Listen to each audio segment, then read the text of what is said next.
下，他们能否像昨天那种大逆风，然后把自己状态调整过来？我觉得他们今天在第4局白炼金的可能性又比较大了。刚才打敌法还是比较自信，但是总体而言，一个无减肥的炼金，主要是在中期你的容错率会比较低，你一旦让他打赢一波，他的一下这个滚雪球的效果就体现出来了。没错，是的。好，现在是已经进入到第4局的板选了，我们赶紧一起来看一下。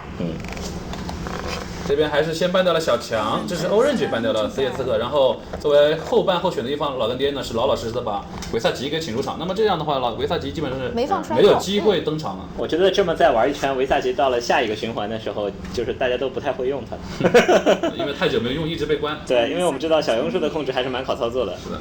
好的，这一次果然办炼金了，小强炼金，不开心不开心，刚才被炼金打得太惨了。炼金毕竟是2个人在战斗。一般还是放蝙蝠，我觉得轻易不放蝙蝠吧。好像没有放出来过。Orange 的蝙蝠厉害吗？你不说 Orange 的蝙蝠厉不厉害，但是人家蝙蝠本身就已经很厉害了呀。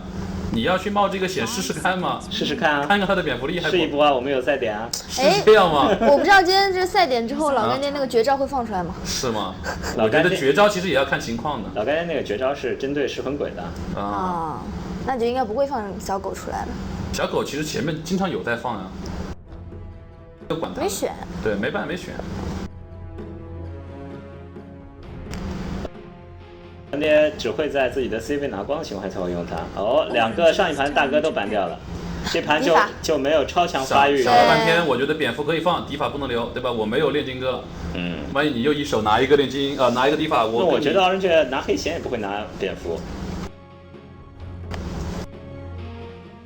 你让干爹打蝙蝠，可能干爹的蝙蝠还真不算特别成熟的一个。他们打这个Orange拿蝙蝠是的，那你真的拿了，继续打黑弦吗？看他打的怎么样。我觉得尧帝刚才风行者打的挺好的，你可以黑弦风行一起拿呀，复制一下是吧？对吧？可以考虑这个套路，因为你大哥那个位置，其实别的英雄也可以填进去的。开 W 贴大药啊，这个节奏大家可以学习一下。刚才尧帝应该是在前中期扛了很大的压力，把局势给稳住，然后在中期几波打架的时候，我觉得他技能释放也非常的好。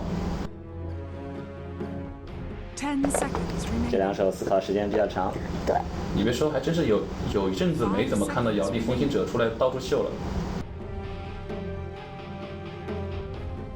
开始用备用时间，似乎有点纠结。难道他们拿蝙蝠不是在你们的意料之中吗？既然你们没有板蝙蝠是吧？我觉得要么你真的可以就黑弦双头龙也不错。双头龙我估计第2阶段不一定能拿到。赌狗还在啊，其实克蝙蝠的话，赌狗是一手。赌狗也确实是一个不错的选择。那赌狗的话，应该就要拿别的体系来配了。赌狗沙王打对方打的那一套。赌狗双头龙好一点吗？我现在特别喜欢双头龙，感觉这个英雄劫骑洛，对吧？无比的强大，完全是一个有第1阶段选的资格呀。他等于是4个技能都带 AOE 是吧？对，而且他那个被动真的很恶心了。等级升高了之后，那个防御塔就跟傻瓜一样。需要对面有棵大树一直修，那倒不至于吧？我记得好像这一届比他能上大树的出现过大树2次呢，好像都没赢吧？就都坑了。那次是不是赢了？那次就是记不清了，我看那盘没赢。我记得是没赢，对，都没有赢过。哎呦，不开心。大树其实还是蛮有潜力的，还是赌狗，龙骑士，赌狗龙骑。那看来并没有着急把这些比较。这盘有可能上噬魂鬼哦。蝙蝠骑士的话，这一选可以上小鱼人。小鱼人，那你肯定是往后一点再拿呀。蝙蝠，那你把线上稳住一下，然后看看是不是能给蝙蝠争取一点酱油都还在，比较舒服的路。先抢个1手的好酱油。刚才上一局，我觉得塞拉应该是在整个人在云雾之中，感觉脚下都发软，怎么回事？塞拉就是觉得这幸福来的太突然，太突然了，而且来的太幸福了，比自己平常打路人刷钱效率还高。是的，而且这砍人如切菜一般啊。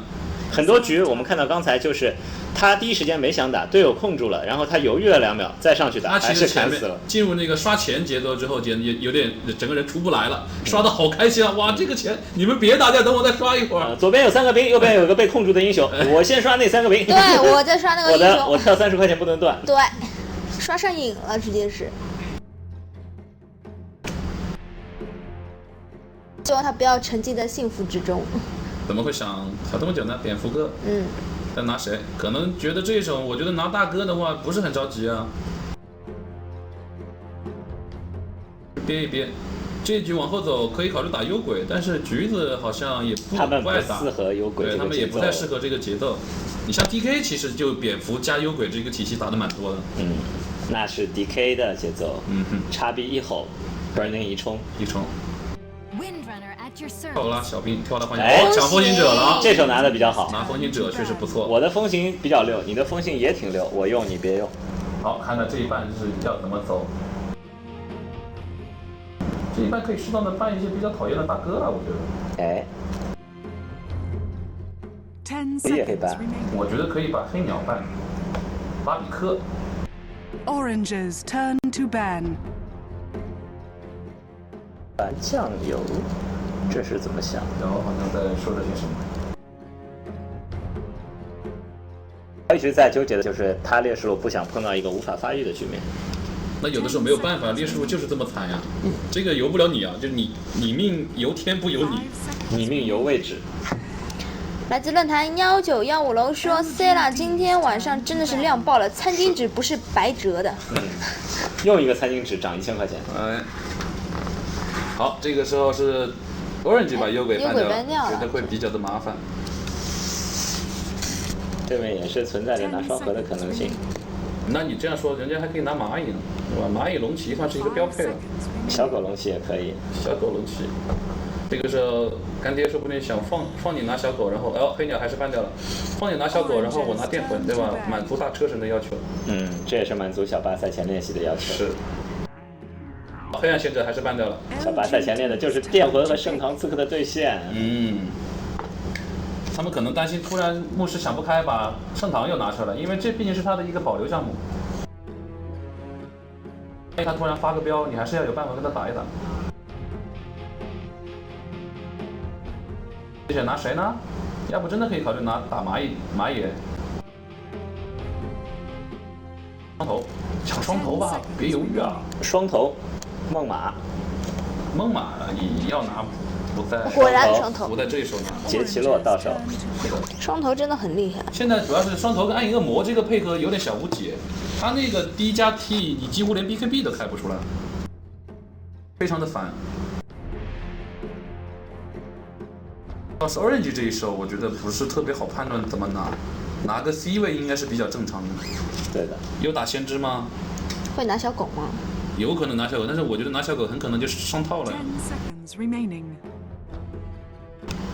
现在看一看，观察一下。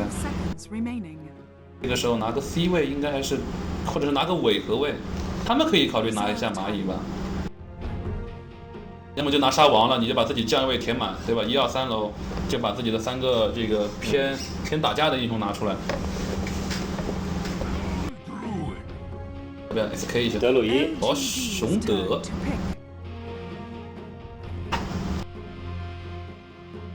那么这个体系可以适当的偏推进一点。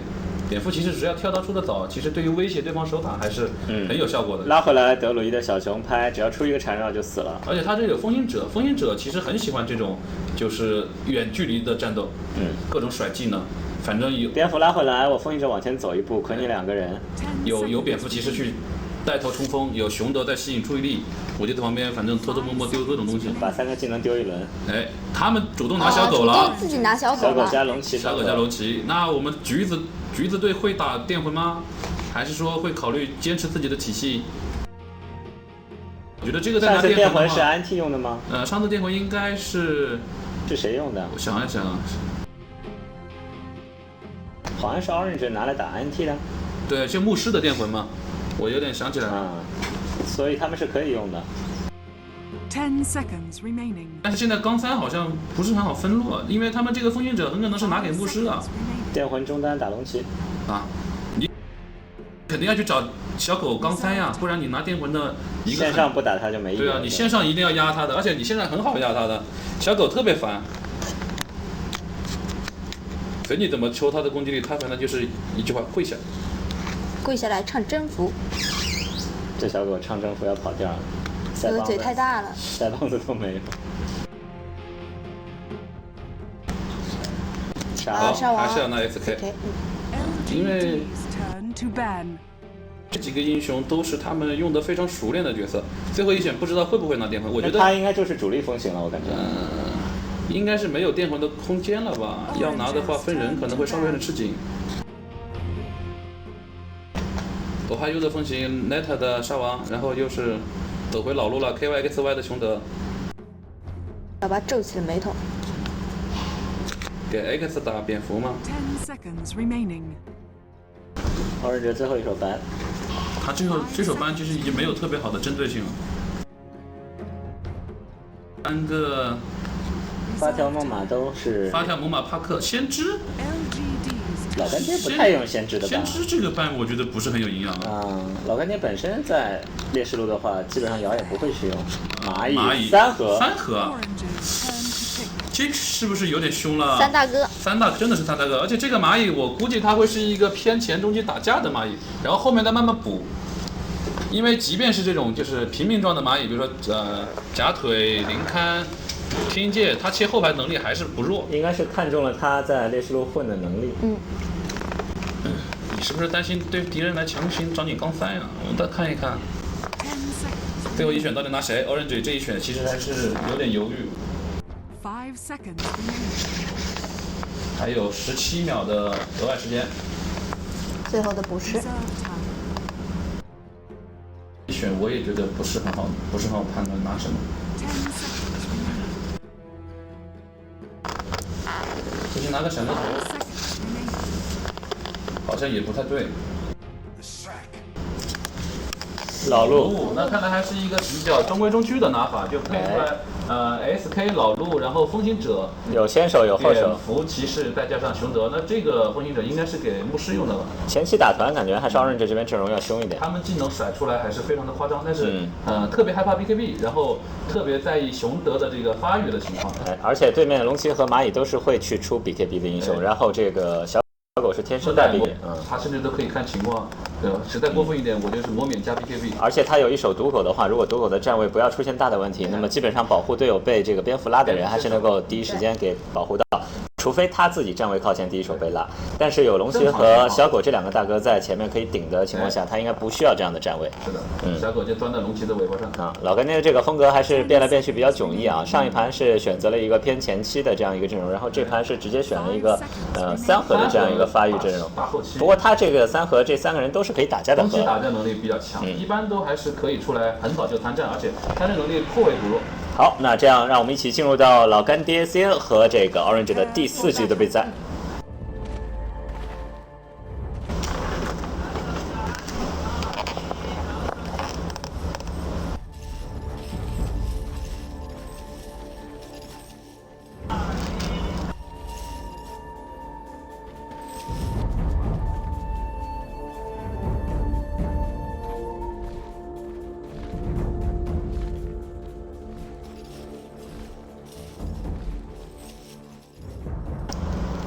好的，各位观众，比赛开始。这是来自于 DOTA 2超级联赛我们第一赛季季军争夺战的第4局，目前是老干爹2比1领先 ，Orange 已经是手握赛点。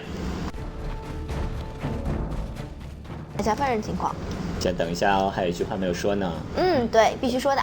本届 DSL 联赛比赛用机指定品牌 AMD， 全新 AMD 至尊 A 系列 APU 为 DOTA 2中国推荐硬件。好，接下来你可以说。好，分人。感觉你说这句话没涛哥有气势。我还有的蝙蝠，然后是 KYXY 的熊德，牧师的风行者。看来这几局是双方互标风行者的这个记忆啊。然后 Net 的沙王和 X 的老陆。然后干爹这边，小巴的龙骑，塞了的蚂蚁，瑶的小狗，DDC 的毒狗，还有滴滴的双头龙。因为干爹其实打3盒打的非常少，所以今天这个套路我还真是不敢，就是判断他们会是什么情况。说不定是最近一直练的一个新招。最近应该不会去盲目的练新招，这跟他们其实人员的本身定位有很大的关系。巴岛这么强势的一个这个中单带节奏的选手，没必要去特意开发一个3合级出来，让他也来发育。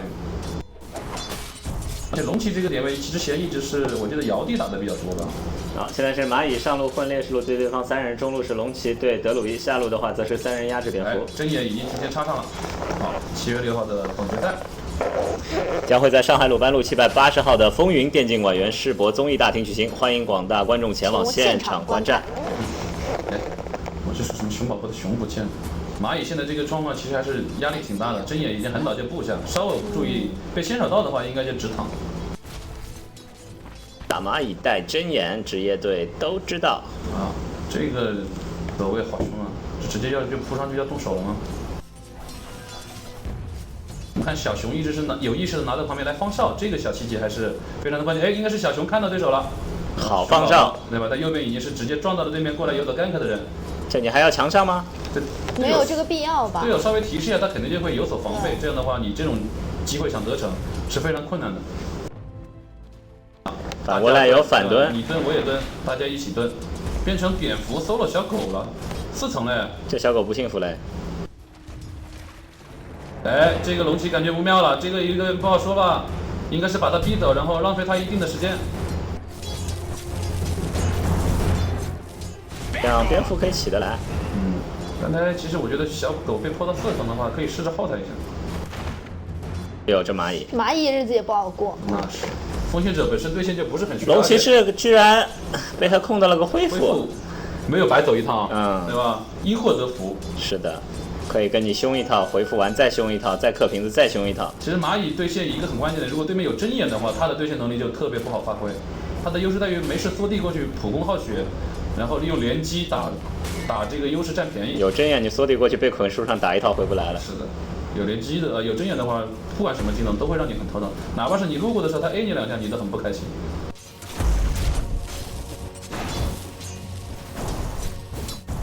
好，大概小狗。蝙蝠现在已经是压了小狗到了，小狗在2个酱油走开以后是没有补到1个正补，只有6个补到。你们干嘛要这样啊？我觉得其实不是很有必要，你小狗就好好打呀。而且你还不如直接让小狗去优势路找他们打呢。你是觉得因为被风行者压得太惨吗？我觉得尧帝现在也不见得好到哪去，说实话。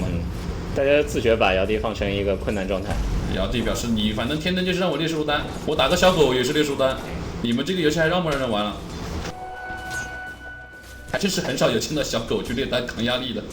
他前期不肥一点的话，中期其实不太好打。龙骑士用了一双鞋过来。你这个笑声好挫呀，好猥琐。小飞驴来运了，这双方还是比较的僵持，都没有太多的破绽。这个姓氏长得好奇怪。这个是鸟还是鸡啊？我看不懂啊。这应该是鸡吧？这个感觉是一种鸟类吧？不是我的意思，它还不会飞。这是小狗吧？你的意思是它还不会飞是吧？这边是个鸟。这是鱼吧？姓氏，他的意思是有没有升级加强版，对吧？姓氏和飞行姓氏。蚂蚁，哎，蚂蚁是反了对方针眼了吗？应该是到时间啊，我估计没反到也是到时间了。现在的话是赌狗和方道龙上去了，这个其实还可以接受。这个小狗应该是找蝙蝠拼过一下。现在下来看，其实还可以接受。蚂蚁的补烧也是跟上来了啊，我觉得这个调整分路还是蛮聪明的。因为小狗加这2个应该是不太打得过，但是是关了一下沙王，让沙王不能第一时间来刺这个双头龙。蚂蚁加这2个的话，还是有的一打。Dire's middle tower is under attack. 要说蚂蚁补刀什么的，不至于被你就一天到晚吓得缩到塔里面。又拼了一套，这是蝙蝠吃了点亏啊！不过还有蝙蝠，已经2次吃亏了。蝙蝠的补给品还是多，而且小狗没蓝了，因为小狗占便宜，可能就是开要用 W 的，开这个魔免，不开魔免都不是很好打。那补刀情况，蝙蝠和风行者稍微领先一点，然后小狗龙骑居4位，蚂蚁呢是不上不下，5个人的排序。本尊耗血有点多。熊德的补刀为什么会相对来说比较少？他反补了好多，反补了11个，但是他正补略少一点，被龙骑压了7个正补。他应该是兵经常进塔的这个关系。你打一个龙骑士近战，你反补他太多，其实意义也不是很大。踢了2个，这应该是保护型的踢。束缚击先手之后，双德龙利用这个冰封路径来截断，不让你上前，是一个被动的保护型的踢。下围棋了，风行者还是蛮开心的。进可攻，退可守。有 SK 是把蚂蚁压到了兵线外。这样的话，线上我感觉老干爹又是吃了点小亏。这个局面我觉得还可以接受，双头龙、毒狗，干嘛？没必要踢他一下吧？我觉得其实没有点费自己蓝，没什么意思呀。你还不就是提醒了他们你在这儿吗？朝我开炮。其实这一点点补刀的优势，我觉得对于高原局来说可能不是很够，但是要看一看他们中期能否把一个比较好的一个打架节奏给带起来。他们这几个英雄打架还是漂亮，应该是可以了嘛。关了一下，好救！金箍应该是有机会反杀了 ，SK 很危险啊！蚂蚁你太怂了吧，你回头丢个技能再走啊！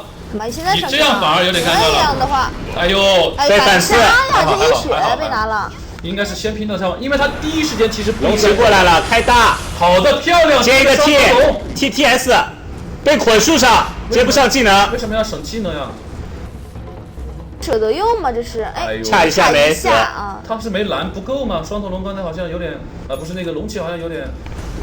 蚂蚁是刚才是跟谁换掉了？跟沙网 SK 换掉了。不过他还是拼到了第一滴血，我觉得他其实第一时间直接往敌人那丢这个。他如果先 C 再走就好了。然后 C 过去打，因为那个时候这个沙王和老陆的技能是没好的，他后来是先逃再回来再继续打。如果先打再逃，就能够白收一个人头，自己不死。对，而且是有可能白收2个人头的，就是队友可以帮他收到第2个。他俩真的没看清局面，在第一时间对面这几个英雄。不过他的血因为是从关了里面出来，也确实比较残，有点慌了，大概。技能甩光了，这一点其实对于他来说，我觉得应该是可以判断出来的。SK 跟老陆这2个加油，你往那边钻，风行者打不到你了，这一点很关键。然后2个队友其实我觉得刚才发挥的是非常的好，毒狗和双头龙。一个保护了蚂蚁，另外一个是封住了对方2个人。还好，就是无伤大雅吧。目前这个局面来看，整体还是保持一个良性的状态。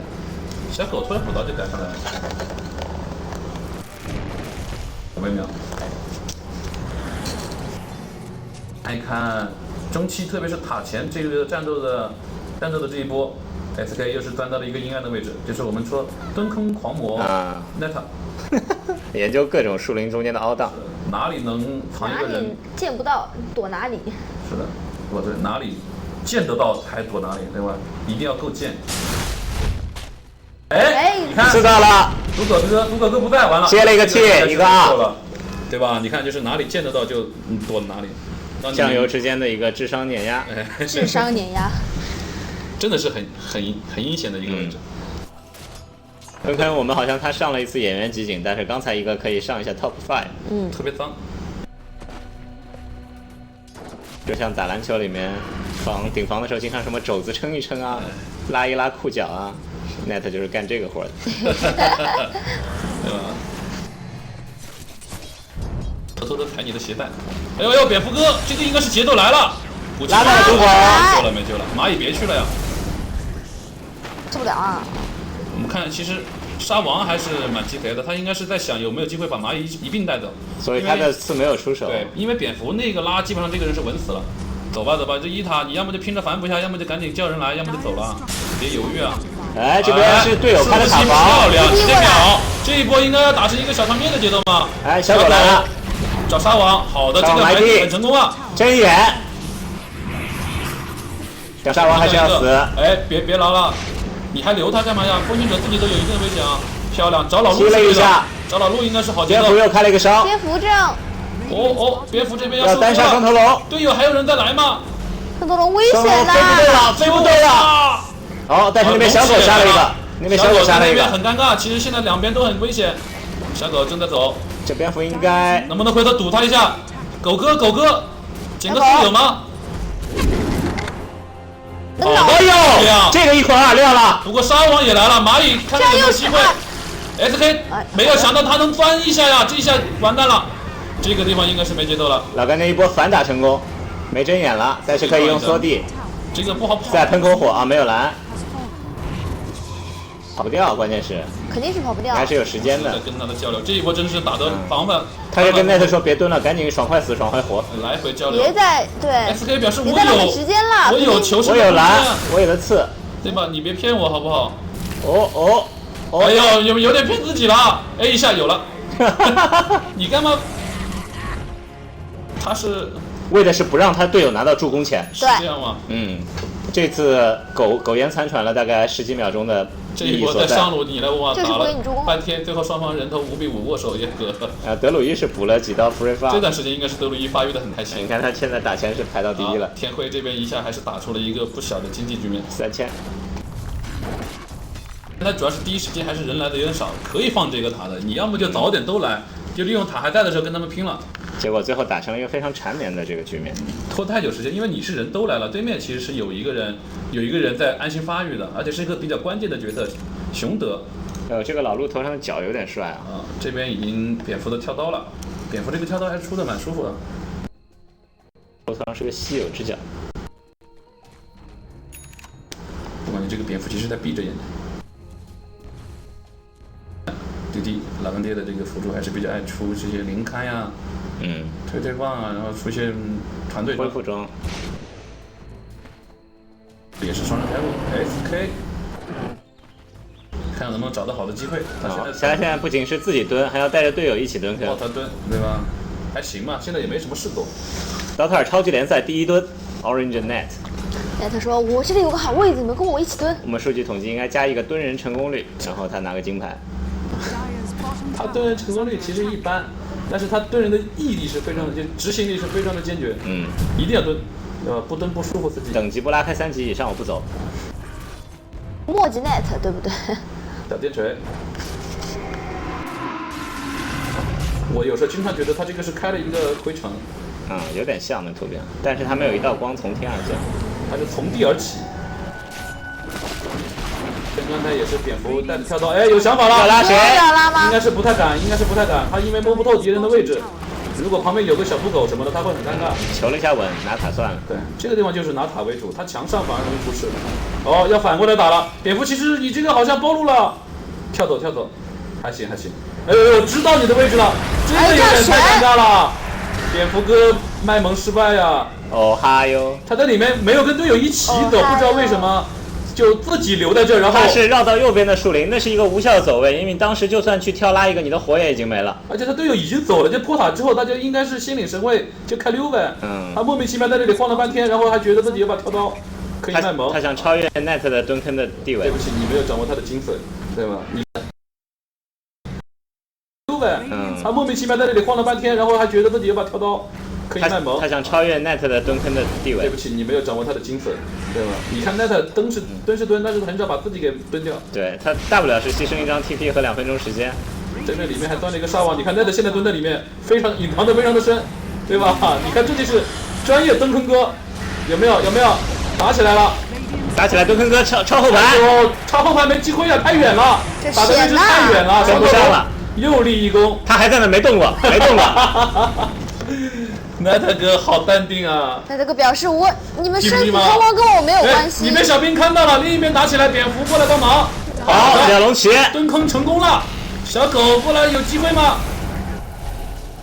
龙骑死了，他在切蝙蝠，可以停掉了，这应该是双杀节奏了。奈特要死，又可以蹲起来吗？4走，不解决问题吧？有炸吗？走了，没有，望着他，应该是技能用光了。好吧，这一段时间是2级的选手在用自己的生命为熊德拉扯空间，还算蛮成功的，因为正面战场并不是说输的很难堪的样子，基本上还是一个人头这样互换，一般都是互换，然后小灰还可以接受。雷锤，刚才这个沙文蹲了半天，还打一个回马枪杀掉龙骑，但是自己还好是逃掉了。你看他蹲了这么久，连队友主力都死了，他还是逃掉了。对，这就是蹲坑之神的一个精髓。3国时候的马忠，潘璋是吧？多少大将终结于他手。范江张达，我们看到刚才蝙蝠骑士就是蹲了大概5秒钟，就把自己的性命都送掉了，然后复活之后过来跳拉龙骑，打死他之后自己又死了。还是自己走，还是要看身体素质啊。像我跟 DC 这样身体素质，蹲时间长了站起来头要晕的。对，蹲起来第一时间把自己打晕在地。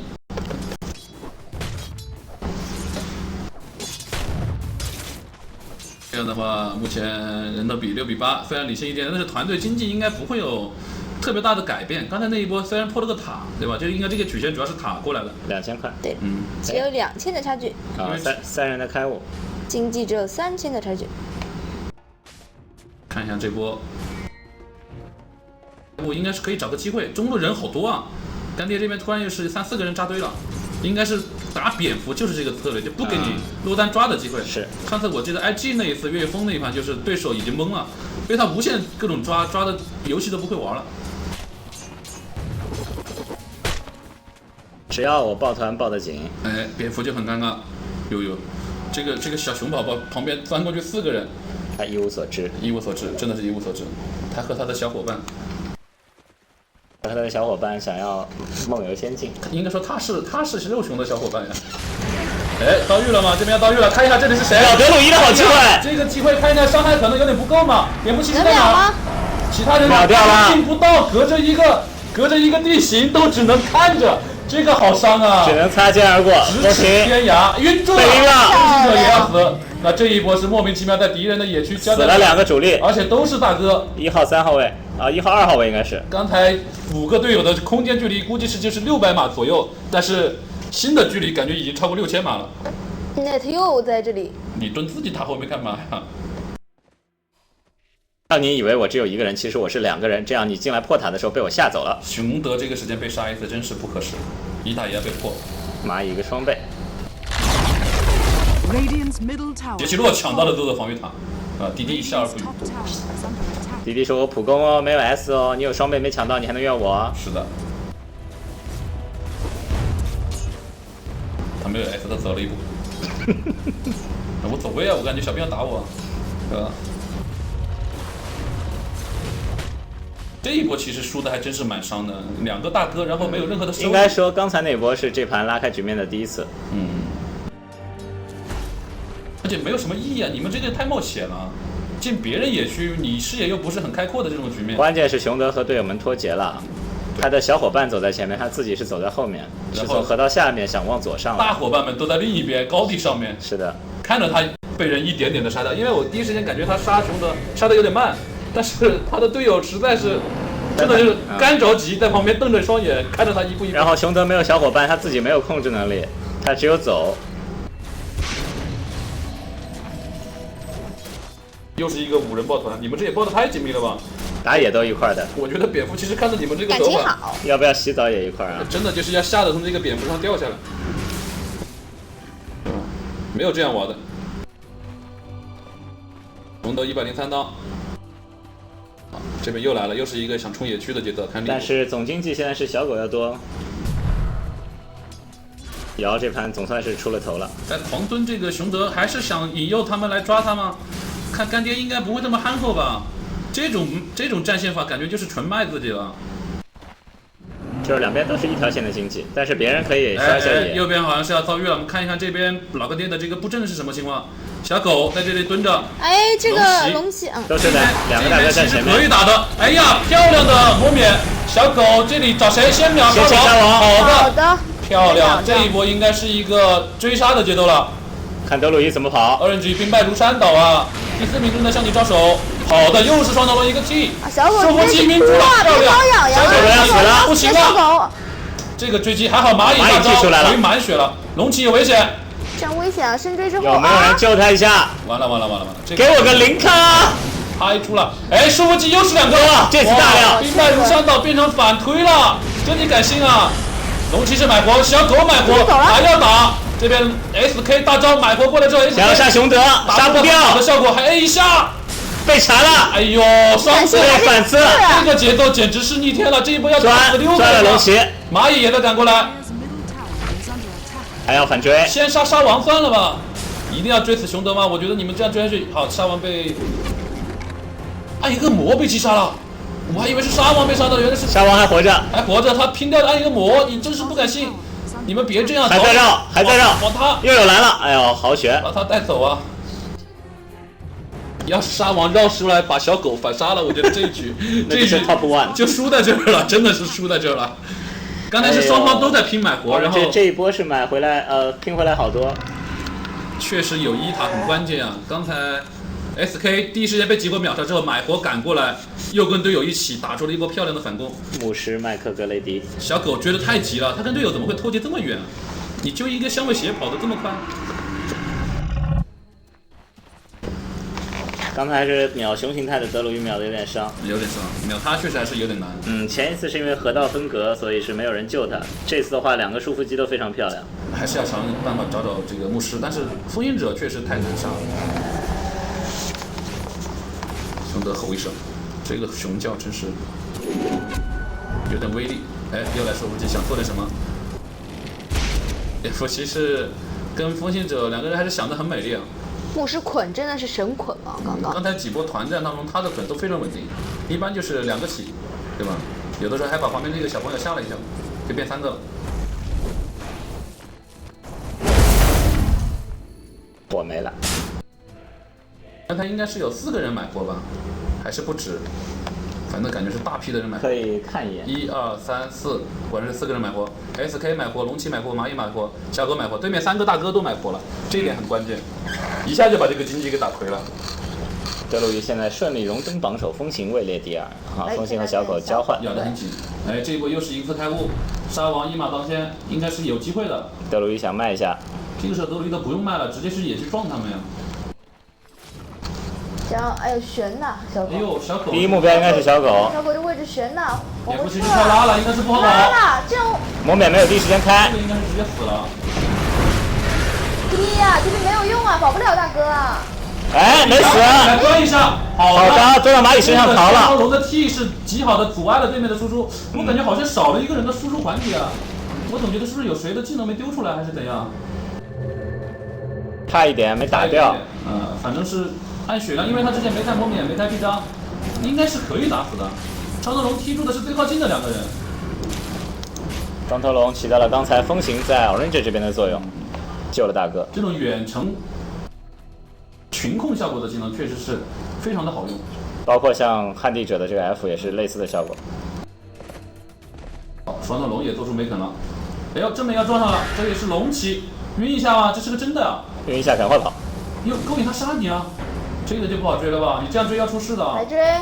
真的是要出事的，人家伊塔在呢。他还好，后面没人。这就为什么伊塔的这个重要性就在这个时候体现出来了。支援的快捷。换下服，大哥你干嘛？好，我们来看一下上一盘团的这个回放。极限逃生。第一目标小狗被跳拉，拉住之后，我们都以为要甩键盘的时候，是谁没有砸金呢？长离机刚才打到了吗？我不是很肯定，感觉好像伤害应该是够的才对啊，这么多人，5个人哈，对吧？你而且没有开魔免，关键是没有开魔免，也没有开臂章，也就是说一个裸奔的小狗其实也没有特别肉的，但就是没有打死，就是没有打死，不开心。好，我们再来看比赛的进一步的发展。那这个时候找个机会应该把他们上一塔给拿了，不然老在你们这个野区这个主大野点这个位置其实是很烦的，时不时就来你这边骚扰一波。熊德的强袭应该是先买了一个争锋宝石，其实我有时候觉得可以考虑先买争锋宝石过渡，然后就直接出小电锤加小晕锤，不是说非得强袭过渡啊。减甲效果先不要是吧？加减甲效果虽然很好，但是一个小晕锤我觉得对熊德是一个质的提升。双控晕和缠绕可以 combo 上，那就需要一定的人品。现在熊德的是经济相当不错，但是另外2个大哥还是咬得很紧。龙骑士稍微有点悬。哦，这个地方，SK Net 还好掉头很及时啊。Net 可不是那么好杀的。是的，他还是一直。他刚才绕来绕去，可杀过一次那个毒狗。毒狗，然后还差点就把这个小狗给修了。哎，这个德鲁伊好像还是挺演的，背后站着2到3个人呢，背后有人。熊德现在应该还是可以利用他的这个特点来磨一磨对方的外塔，然后拖住对手，不着急打决战。啊，已经买护甲了，看还是要先出强袭。小甲已经买上，蝙蝠应该要找机会了吗？这一波打起来应该还是叶燕这边老干爹稍微要吃点亏。看位置吧，如果能够在塔下打，不被拖出来的话。蝙蝠骑士就是干这个活的呀。要绕了。哎，右边，蝙蝠应该想拉一下。拉蚂蚁这位置有点。好的，拉赌狗。哎呀，龙骑晕住他了，这下有点不妙了。蝙蝠可能会被秒。这个技能甩的位置非常的好。蝙蝠这个位置有点。蝙蝠没死。蝙蝠没有死，但是现在正面已经被击溃了，还是被追掉。被蚂蚁追死。拉双头，拉这个，这个模式没有问题，但是龙骑反应非常的快。哎，反秒小狗吗？小狗能不能钻回来？又是一个束缚击，漂亮。这样的话怎么办？现在自己。哎呦，德鲁伊这走位。直接 TP， 有人打断吗？没有了。哎，金库活了，赌狗买活的，赌狗买活的，要杀大哥了。好的，杀掉了德鲁伊，这个赌狗的买活物有所值。这一波真是漂亮。好的，咱俩现在你看那个嘴角都带点微笑了，开始。这个小曲线就能看得出来他们的心情为什么如此的愉悦，对吧？看来要么不笑，要笑就是傻笑。你也别这么说嘛，人家哪里傻笑了？刚才应该算是龙骑反应很快，之前我们匕首也提到过这个，就是有这种快速的定点硬控。他在没有 BKB 的时候，干嘛呀？这是干嘛呀？想单杀他吗？有点骗自己吧？我觉得你被困在树上了。关一下，人家兄弟要来了，稍微有点远。蚂蚁也赶不上，就掩护一下打这个肉山。因为赌狗站位是比较靠后的，你如果想要拉他，你势必要陷入到人群当中。赌狗的位置其实还是挺好的，既不会导致自己救不到队友，也不至于被敌人突进的时候很危险。就是站5个人中间。好，这样的话，刚才看到蚂蚁是出了一个林肯，蚂蚁出的是个林肯，他可能是担心自己被对方先手秒吗？你直接出 BKB 打不就好了？我是觉得林肯不太好，林肯回复力强一点。对面这个阵容真是 BKB 打呀 ，SK 老路风行者，你就不用管蝙蝠骑士怎么样了。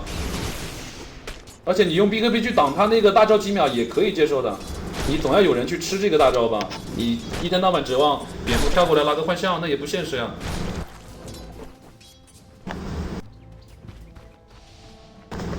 推对方没上面，这边应该强袭也快了。但是刚才这波团输的确实很不开心，节奏一下被打得很拖。两边还是非常接近的一个人头。对，咬得很紧。我看他们刚才这个情况，还不如稍微等一等，等蝙蝠出了推推棒之后，就找一个赌狗稍微位置偏后的时候，拉他们前面那个人，然后快速推走。这样的话，赌狗就很不好救了。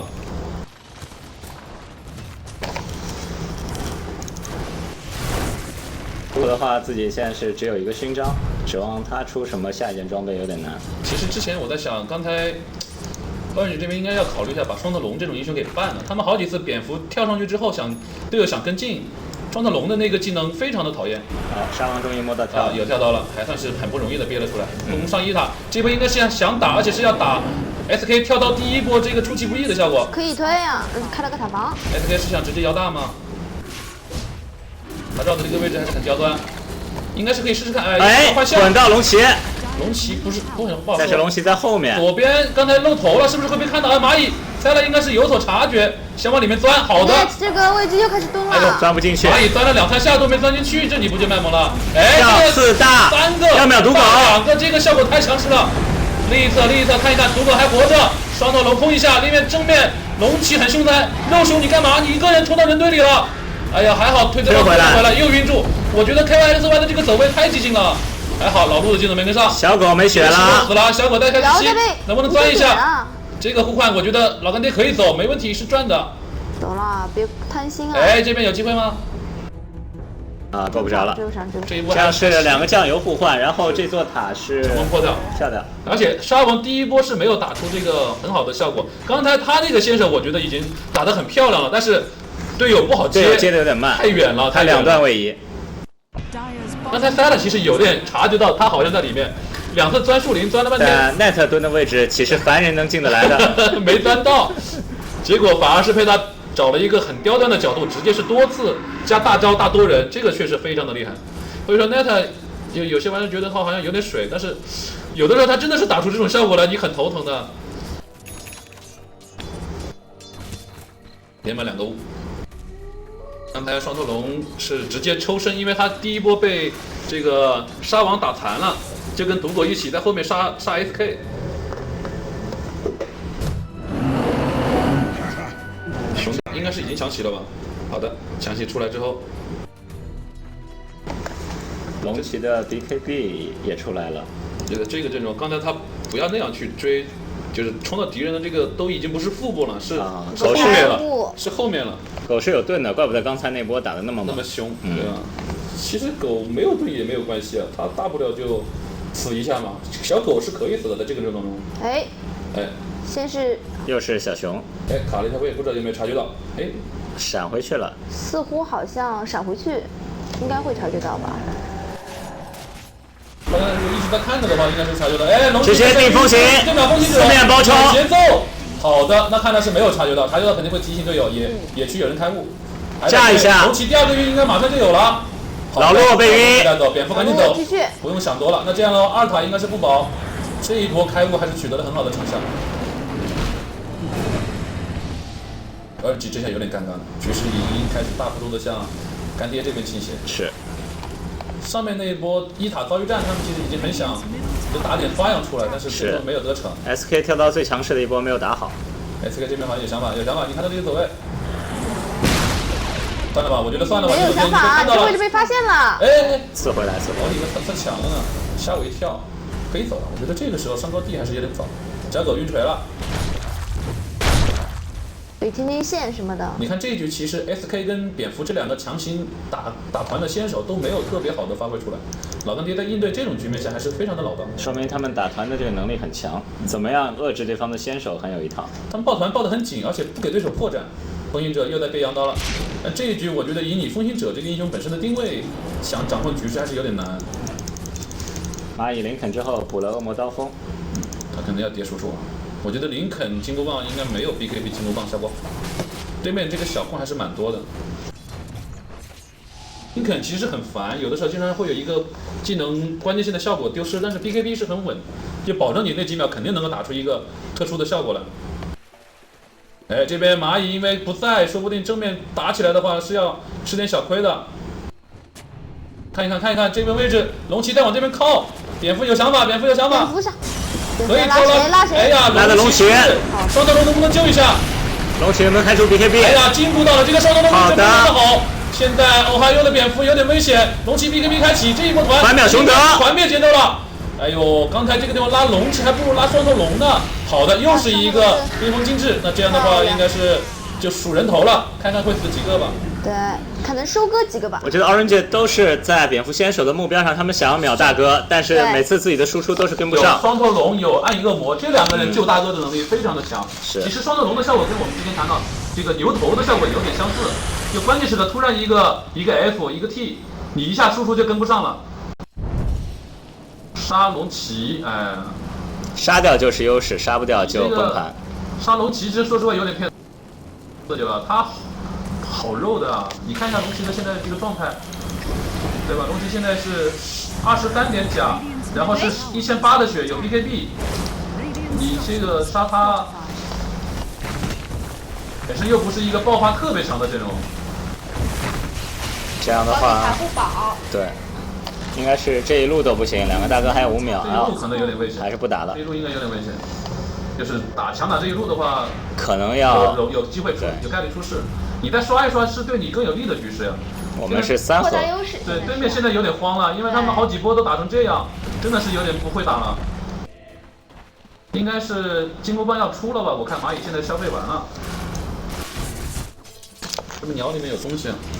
没错，出了。已经有了。对。按经济来看，同时还有龙骑的引刀。小狗应该也能更新点东西了吧？看看他的钱，狗哥1600一般。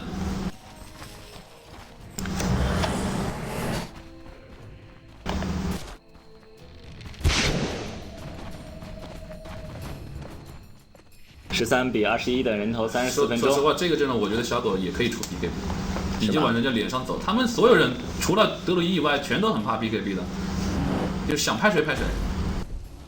然后风行者不论他什么技能，他都没办法再能秀一个。在 BKB 面前秀。对的。这就是风行者这个和一个比较不好的地方。他如果不走那种物理流路线的话，他其实很受 BKB 的限制。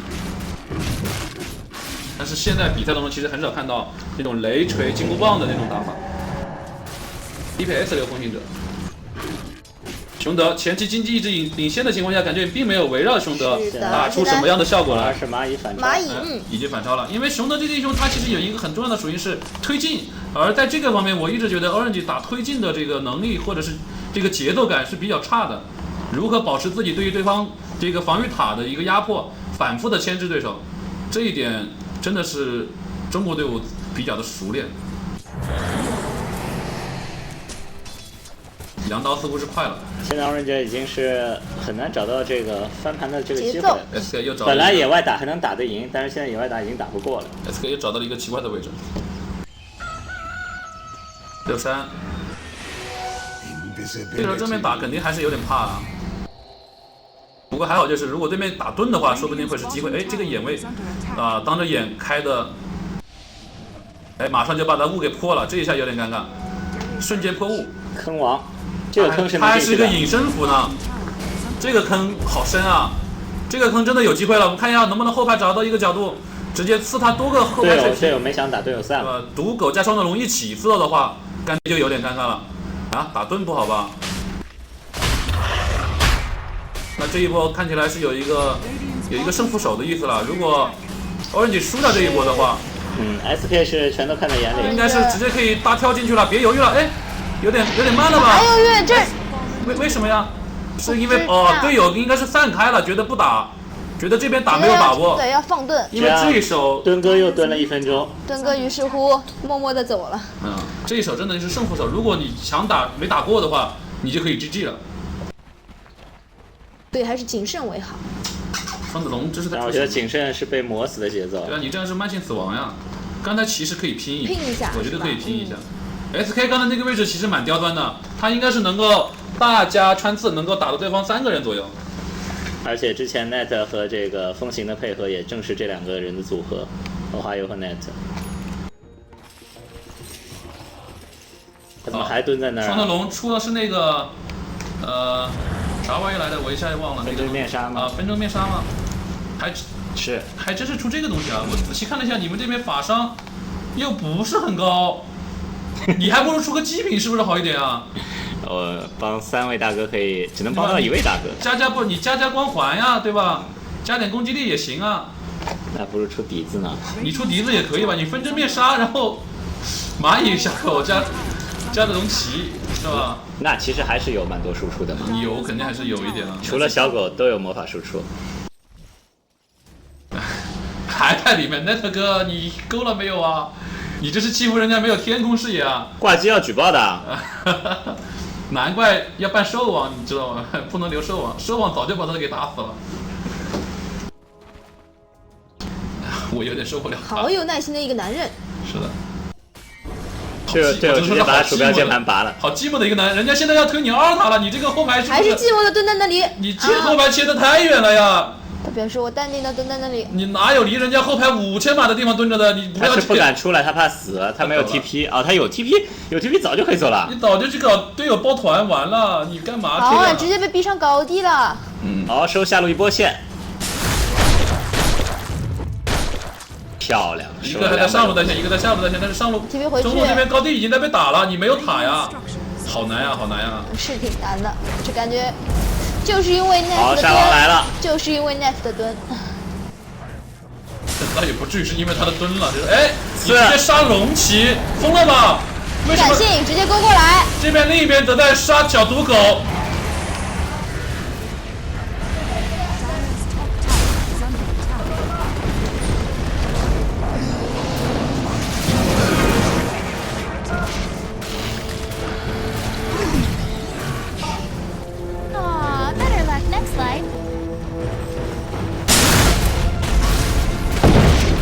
好，我们看到刚才这个是老干爹的一个对阵讨论，居然是被打成了一个团灭的节奏。刚才因为是打龙骑的同时，是蝙蝠骑士在另一侧控到了小毒狗，然后把他拉到了人群当中秒掉。而你知道导播是什么心态吗？他想 Team Raider 之后直接接胜利版。哎呀，这一波其实打了一个0换5啊，因为复活盾也交掉了。刚才应该算是打了一个非常聪明的策略。你不是龙骑老晕我吗？我杀王戳你龙骑，然后蝙蝠秒你暗影恶魔，戳了龙骑后不打，对吧？你这样的话，你其他人救不了了。双德龙第一时间有点愣住了，这个反而被人家打一波，买活两个要保这一路。小狗买活，然后双德龙复活，应该不用，龙骑应该不用买，这一波逼一下对方就走了。意外的一波巨大的团灭，赖顿上高地看到了一点复兴的苗头。这一波直接打了有差不多4000左右的经济回来，从落后将近1万打到了落后5000，扳回半程。刚才这个团战我只能说打的确实非常的聪明。对，赌狗有点没脾气啊。龙骑士平时都是我最贴心的大哥，今天为什么没帮我？因为他被敌人另一个沙王控制住了。这个小狗这几波好伤钱啊！小狗这几波非常的伤。他现在装备其实已经脱节了，对，他现在已经不能再屹立于这个3大哥的这个地位了。真正的大哥现在只有龙骑想补这个强袭，但还差得多。蚂蚁的话是又补了个水晶剑，他应该想出大炮。他这个林肯真的是值得商榷。现在是5个人开雾绕后想抓对面5个人。现在不要去乱秒这个熊德了，应该尽量找机会先秒沙王，再看风行者的位置。风行者秒不掉就找机会秒老陆。沙王、蝙蝠、风行、老陆都比熊德好杀得多。风行应该不太好杀，而且牧师的走位一直都比较注意。蝙蝠现在是推的看不到人，都是看不到人的。这边后开雾，这边应该是在排眼，因为这里高地是有对方视野的。完了，这个地方有可能双头龙要被抓，双头龙要被抓。这个地方应该是没了，这里来不及了，别去救了吧，赶紧走。哎呀 ，SK 再有一个留人了，这是 Orange 的一个机会啊！如果突了一下，还是要死。没了，禁锢住，这个肯定是有点尴尬了，这一波有点麻烦了，很伤。兵线还可以，上路兵线并不远，为什么不从上路直接过来逼一下高地呢？杀了2个酱油都不打吗？走中路的话，你再回去，人家差不多复活了。上路有点远啊！你看上路兵线不是非常好吗？你们正好在上路野区打的呀，我有点没摸透。到塔前应该是20多秒，20多秒，然后不过还好，就只有龙骑能够喷火，其他人不太好守。这时候导播是不是要给这个 Orange Team Radio？ 他听不懂，他不会给了，听不懂。原来是这样。他们讲的应该是。SK 上来先手，看这一波，想秒龙骑不成功啊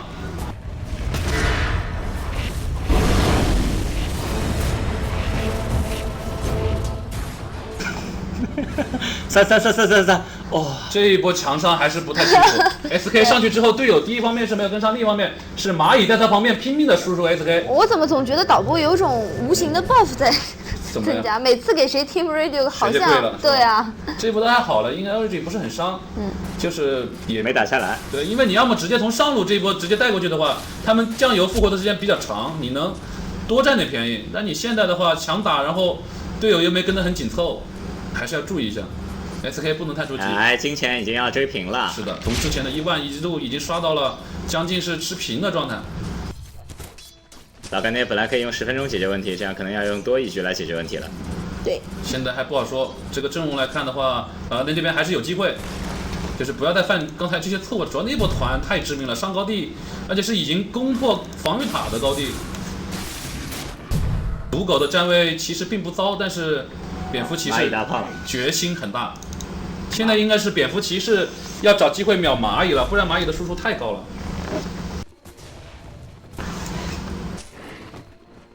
基础攻击力已经达到了300。现在蚂蚁就是有一个隐患，它是林肯，不是 BKB。林肯的好处是可能不怕被人直接先手，但是坏处是 AOE 的这个伤害，包括这个团控，没有稳定的那几秒能够站着。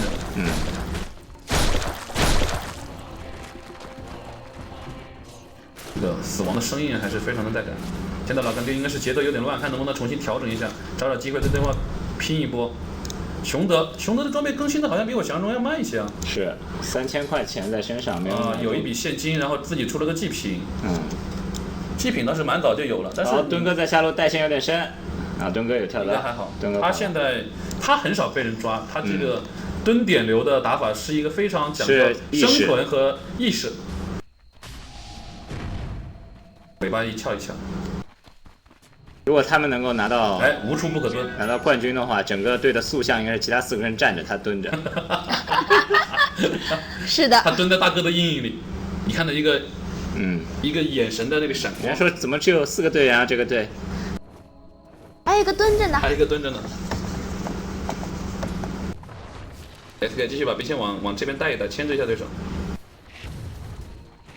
现在就看一下蚂蚁这个和要填补小狗目前装备较差的这个状况了，有点囧，因为小狗现在真的很尴尬了。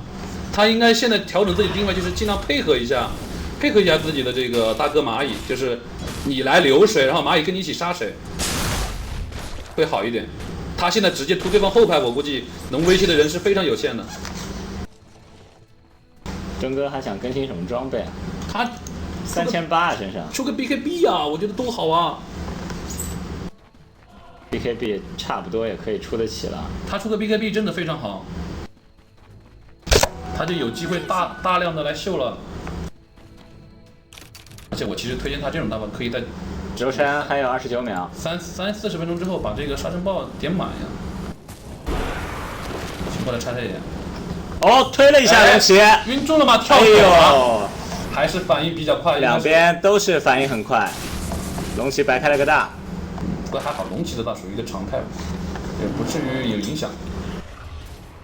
德鲁伊下一个装备更新什么？我觉得德鲁伊可以考虑一下再更新一个输出装呀。那么多钱，啊，直接要打 BOSS 吗？纷争面纱。我以前老叫他天才捕中，因为在DOTA 1里面的时候他是那个。这样好吗？小熊进去看一下。哎呀 ，BKB 开启直接说又杀肉熊吗？小心一点！哎，这个位置稍微有点差，蚂蚁的输出环境被扬住了。蚂蚁果然这个时候，哎呀，龙骑首先被带走，然后蚂蚁自己德鲁伊死了，有点危险。买活。风行者现在开始发挥了，龙骑和德鲁伊都买活，都在赶过来。肉山这个时候还站着呢，现在看起来应该会是。小狗可能要死了，摇钻一下，让摇钻，哎，蚂蚁让他钻一下。老干爹的一个悲剧了，连挡了一下，漂亮。我其实觉得刚才最起码，如果你们双塔龙在这里干嘛呀？你要杀他吗？队友还是有点远吧。小狗钻出来，你要打谁？哦，输出还是很可观。先把老陆秒掉，然后第一面风行者有机会，还差一点点，漂亮。这一下应该是节奏来了，风行者能不能买活了？但是已经来不及了，小狗倒地，不要追德鲁伊了吧，回头打后面那个呀。把 SK 杀了。敦哥又跑了，哇！敦哥又蹲到一个好的地方。敦哥你好厉害呀！敦哥果然是敦哥。还是凶残。刚才那个老陆的宝石掉了，捡到了吗？我们看一眼吧，在中路那个位置。哎，这边是看到那个老干爹队员，还要找柔山。这个应该是不敢干啊。哎，可以抢到了，漂亮！敦哥果然 nice 呀！敦哥抢了个盾，简直了都 net 果然是 net， 对吧？我觉得它是一个不稳定化合物。虽然有的时候卖萌，但是有的时候也很可靠。抢了个盾，交了个经验，交了个宝石，也未必赚。还可以接受，因为这一波对面应该上不了高。看一下啊，应该是上不了高。哦，中路没有塔。对，而且德鲁伊是买过的。中路是没有塔的，那就不好说了。那完了，那这一下是可以来试试看的，因为买活了，他还有钱买活，那这样的话 BKB 没戏了呀，出来个推棒，何必呢？其实你一段位移已经够了，这边还是要打这一波，没有盾。蚂蚁的输出有点挡不住，炸一下蚂蚁。干嘛？干嘛不拍啊，熊宝宝？别那么犹豫啊！熊宝宝很怂。这个应该是又在买一个甲，这是想出什么呀？他为什么身上还有一个甲？有点微妙，我不知道。这个熊德哥说本尊身上吗？对呀，加一点防。有这个必要吗？哎，这边应该是高级，但龙骑变身的时间应该不多了吧？还是说这是一个新的变身了？应该快到时间了，还有1/4的时间。耗一耗，别杀他了，我觉得你们打的小熊还靠谱一点。哦，这个不错，这个地方应该是有龙骑。好的，又是一个漂亮的拉。这个大招拉得非常的好，直接打破了对方后排的一个反控，拉希克被带走。但是这个时候蚂蚁虽然很凶残，小熊死了，束缚机又是2个，混到2个。风行者有没有机会？小熊再招出来，好刺 ！SK 和风行者这一盘团战的多次配合，是奠定了一个非常好的局势呀。刚才双头龙应该是不太好有机会发挥，反而是被对手找到了多次角度。蝙蝠骑士还要再来一下吗？这个有人 TP 吃奶酪了。啊，这边吃了奶酪 ，TP 出来是个熊的，你吓人一跳。说的跟真的一样，你干嘛拍的很开心的样子呀？拍的跟真的一样，结果过来是个熊德，追错了路，然后拍你2脸，我走了。没有刺到，有人睁眼，已经追杀了他一辈子，吃到加速，再见。刚才这个地方还是先手机会抓得非常的好，又是龙骑被先手，然后蝙蝠骑士挑拉后面的这个。蚂蚁现在是为队友的复活争取时间，一个人疯狂带线。对，牵制着他们。复活机晕到了，扬一下吗？好的，这个加速还是跑得加速扬，这一头加速的小猪。对，一头加速的小猪跑得可快呢。还是可以，他马上要蝴蝶了。我觉得你是不是还是应该出个分身呀？你甚至可以考虑再出个 BKB， 你哪怕是林肯加 BKB 也好一点。他现在输出其实已经比较可观了，蝴蝶之后再撑一下吧。对面现在各种小空，然后还有羊刀，还有乱七八糟一堆东西。哎，蝙蝠骑士在另一侧是杀掉了暗影恶魔，又一次盯上了他。DDC 这一局跟蝙蝠骑士，如果刚才复活了就不该出塔，队友没活就不该出来。就跟队友抱团走呗。蚂蚁在外面溜一溜还可以，赌狗是没有这个资本去溜的。塞了，现在是已经蝴蝶买出来了吗？还说鸟在外面。双头龙更新那个推，这个鸟小心点，别死了。哎，没东西啊。他是要留买活的钱，担心自己死了买不活吗？看来蚂蚁现在应该是担心自己买不活，所以先没有卖短棍。那这个局势就应该是2波上高地打成这样。龙骑哥一味的卖的时候，还是要注意一下对自己这个队友的保护啊。其实对面有的时候是以打龙骑为开端，然后以杀毒狗为关键。2波打鹰团都是先手秒了对方酱油，然后龙骑就有点尴尬了。其实刚才应该算是2个人一起秒的，他们这个时候有这种条件了。风行者的输出正在起来，水晶剑之后身上2000多。于是乎，游戏已经进行到了52分钟了，而且看上去还有可能真的就是要打下一局了。双方的第5局，刚才是一人一波打了一波漂亮仗，现在的话说不清下一波谁赢。老跟你2次上高地上成这样，确实让人有点诧异。他一般就因为少了个盾，被墩哥墩掉了。是啊，有这方面的影响吧，但是也没有那么夸张了。蝴蝶出来了，墩哥别说这一局绝对是个亮点，发挥了难以估量的作用啊。Neta， 哎，他其实有的时候演起来你也挺害怕的，但是他厉害起来你也很烦他。兵线中路兵线到塔下，不打走人。那边又进入僵持不下的局面。这个时候干爹是有点迷茫，不知道怎么打，因为觉得自己在优势期的时候几次上高地都打成团灭了，现在到底怎么办？我觉得这个高地该不该上，到底还有没有勇气？这个战斗力目前是不占优的。我们看一下刚才台单总和这个排行啊，是有一个很大的浮动，对吧？依然还是在这个持平的阶段，从领先1万到应该领先9000多到领先这个应该是1000吧，领先1000多。基本上算是平手了，已经打到这么后面1000块，这根本不算个事儿。不算个事，你还得考虑到，其实肉山的收益是帮助这个对老干爹是撑了很多的面子呀，不然这个时候已经是被人家反超了。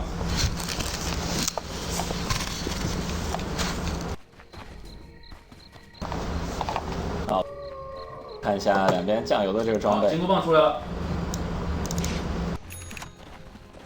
熊的，这个熊还是相当的强烈。怎么熊的小宝宝打个野怪也要 F 啊？什么心态？金箍棒走起。这样熊德身上等于已经是5件装备，加上本尊身上已经是6件，再往后拖的话，这个熊德的特点就体现出来了。哎，我有12个格子，是吧？有钱不怕没地方花。你不行。是我后面没事可以出什么出天狼之戟啊，对吧？出个羊刀啊，出个冰甲啊，反正这种团队效果好的。所以最厉害大后期其实是熊德是吧？不行，我还就刷新一下，我又能照头去。你幽鬼6件装备打我熊德12件装备，你还是打不过我吧？还真得看，不好说。应该是打不过，但是可以试试。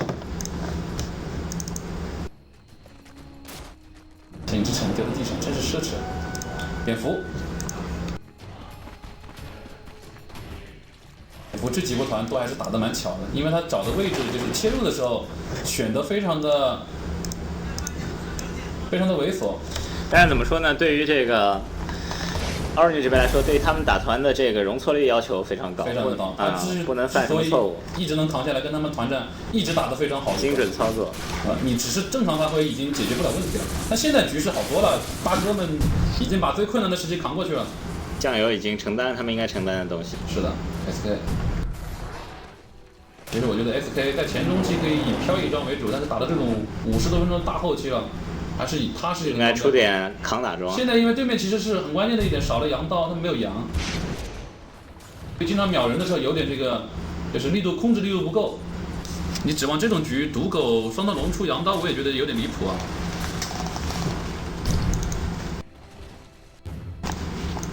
两边都不敢打。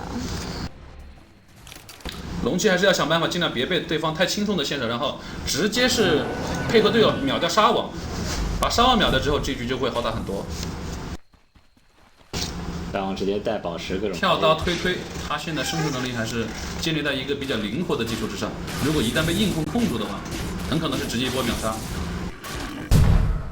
再往后就是更新一个大晕锤了，还有一个小云盾可以换一下。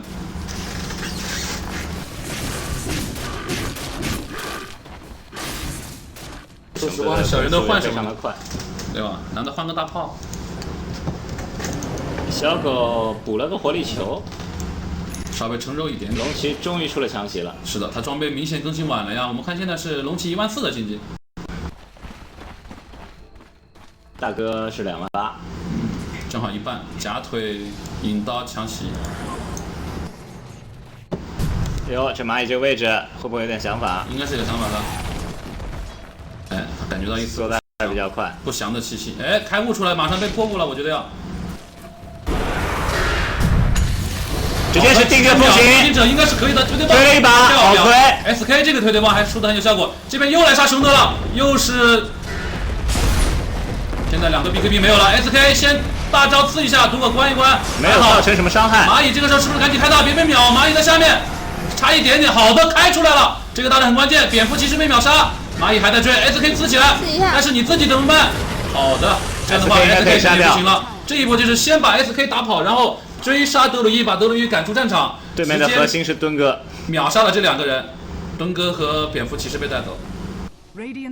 刚才好像是风行者的输出并不是很好，他打在了蚂蚁身上，但是没有致命的伤害，让他开出了关键性的大招。关键是蚂蚁那个 T 如果踢不出来，这波团战就翻了。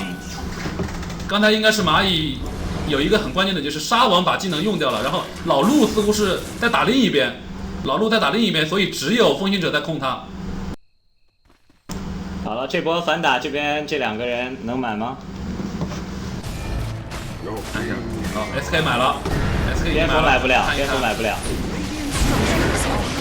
哎，主兵已经先被破，小心束缚技已经晕住了 ，SK 刺一下，他是跳过去往回刺的，哇，好凶啊！这个蚂蚁，你这个打法有点彪悍了。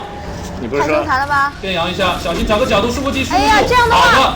塞了呀，你没必要这样啊！不要乱把他杀戮。队友都已经撤了，买火。这时候表示还要追，能不能再留人？有机会的，漂亮，双刀龙留下。小狗头也不要回，这个应该是可以再追。双刀龙追了一下自己，冰封路径，好的。你这个往前喷口火，这是应该是阻止他跳刀。不行了，再一次束缚技，束缚一下。队友来了，要反打，关一下，关得好。龙骑哥在哪？龙骑哥的位置呢？哎，这样的话风行的位置，风行者自己很危险，他现在，哎呀，林肯挡了一下技能，还好，推对棒用的很巧妙，这个时候对那个地形，束缚技晕一下，好的，能带秒的，反杀蚂蚁了，漂亮，没有 BKB 啊，这个关键的时候，蚂蚁再次被杀，而且不能买，这边后排切熊德，买了，又切熊德，切掉了，蚂蚁的情况下还是切掉了，很不容易，因为他毕竟还是有2盒，好的。风行者果然牧师的这个操作，小细节几乎是零失误，都是做到了自己能做到的一个极限。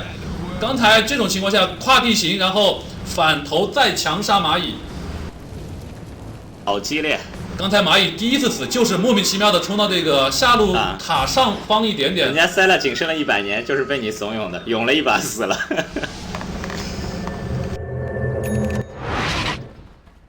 29比33。蚂蚁这个读秒读的有点久。现在双方还是打得非常的僵持，因为关键时刻都能买一波再来拼命。这种情况下，想要直接一口气把敌人打到死是非常难的。